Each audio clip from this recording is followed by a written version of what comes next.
જય દ્વારકાધીશ બધાને. આપણે નીકળી ગયા સવારે વહેલા ઉઠીને અને બધા બેઠા હતા, બધા રામ રામ કરીને પછી પહોંચી ગયા ખંભાળી. અને ખંભાળી આપણે નીતિનની ગાડીનું કામ હાલતું હતું. આપણે જૂના ભાઈબંધનું રામ રામ કરીને આપણે પાછા નીકળી ગયા ઓફિસ સાઈડ અને પહોંચી ગયા ઓફિસે. અને ઓફિસે આપણે 2-3 ભાઈબંધ ઉભા અને નીતિનને હું પાછા નીકળી ગયા જમવા માટે.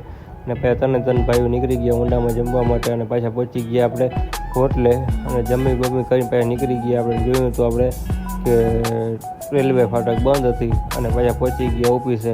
અને પાછા ભાઈ બધા ગેમ રમતા હતા નીતિને. પાછા બપોર પછી એમ પાછા નીકળી ગયા હું મારો ભાઈબંધ ખંભાળી અંદર જવા માટે. વિડીયો સારો લાગે લાઈક કરો અને ફોલો કરવાનું ભૂલાય નહીં ભાઈ. જય દ્વારકાધીશ.